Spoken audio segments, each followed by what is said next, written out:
Today we'll be reading Cinderella, retold by Sarah L. Thomson and illustrated by Nicoletta Ceccoli.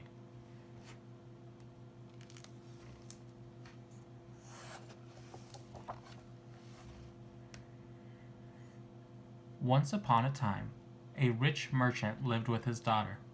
He loved the girl for her beautiful face and her sweet heart.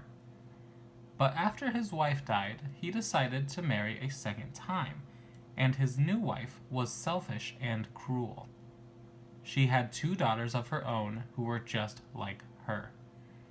The stepmother forced her stepdaughter to wash the pots and pans, scrub the floors, and tend the fires.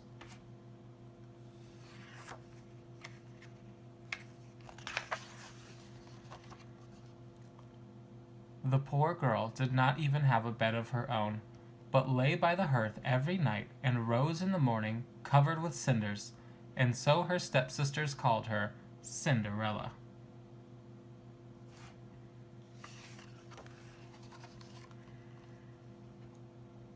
One day, the king sent word that he would hold a grand ball.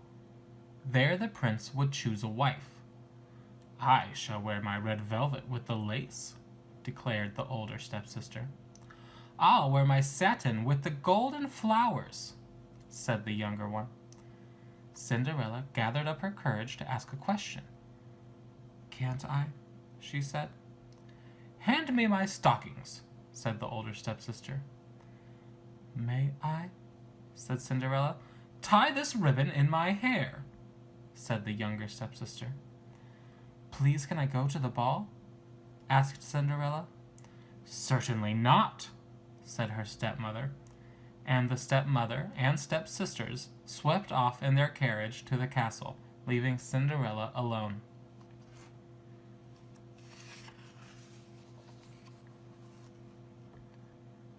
Cinderella sat by the fire. A gentle voice asked, "Why are you crying?" Cinderella jumped up. There in the kitchen stood a woman with the kindest face she had ever seen. "Don't worry, my dear," the woman said. "I am your fairy godmother, and I will send you to the ball." "But, godmother," said Cinderella, "I have no carriage or horses or even a gown to wear." "Never fear," said her godmother, "and bring me a pumpkin from the garden." Bewildered, Cinderella picked a plump orange pumpkin.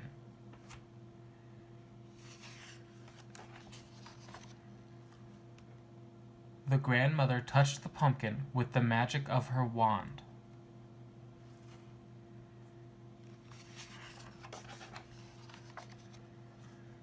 And it turned into an elegant coach.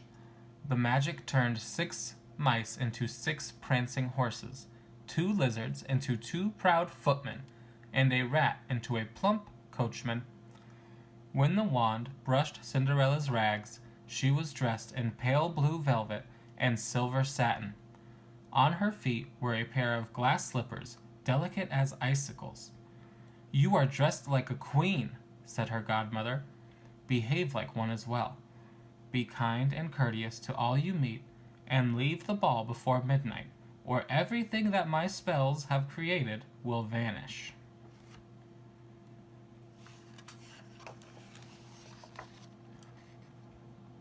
Cinderella promised to come home by midnight and rode off to the ball.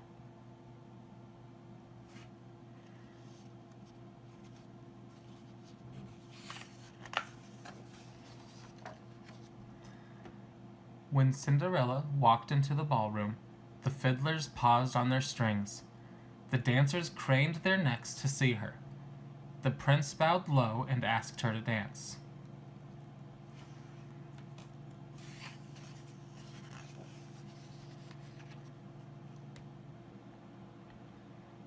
Whispers raced through the crowd. "She must be a princess from some foreign land. How gracefully she dances! What a sweet smile! Why, the prince can't keep his eyes off her." But Cinderella remembered her godmother's words. Before midnight, she curtsied to the prince and hurried out the door.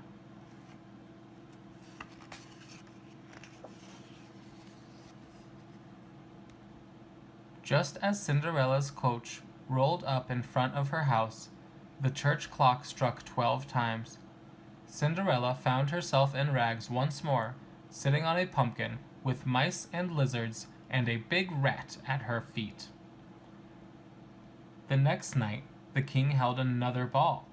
Cinderella's godmother sent her in a gown of white silk, sparkling with diamonds, and the same glass slippers. The prince danced with no one else. "But please," he begged, "won't you tell me your name?" Cinderella hesitated, and the clock struck the first stroke of midnight.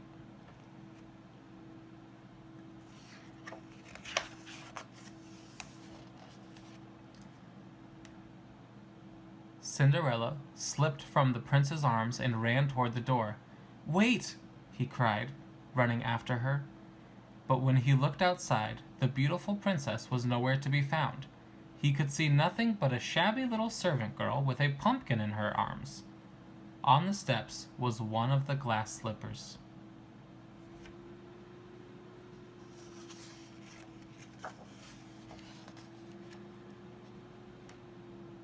When Cinderella's stepsisters arrived home, they were full of stories about the mysterious princess.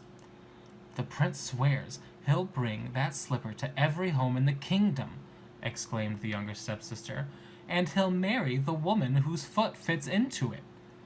"Well," said the older one, "that woman will be me." "No," said the younger, "me." The next day the prince arrived. A servant followed him, carrying the glass slipper.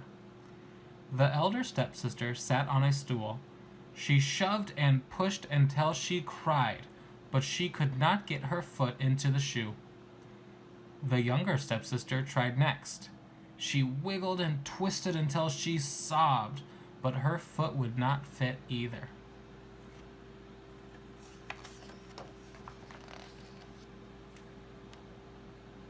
Then the prince heard a quiet voice asking, "May I try too?" "Get back to your kitchen!" cried the stepmother. But the prince remembered Cinderella's voice, and her gentle eyes, and her sweet smile. He knelt and slipped the shoe on Cinderella's foot. He was not surprised when she drew the matching slipper from her pocket and placed it on her other foot. "You are the princess I danced with," he said. "I knew it the minute I saw you."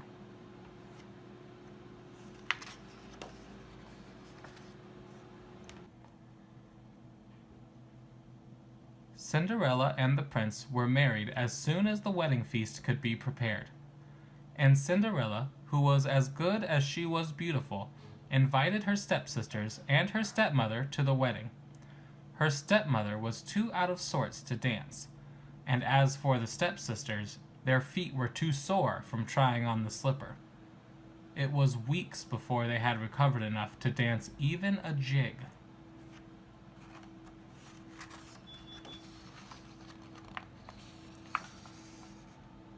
But Cinderella and her prince lived happily ever after.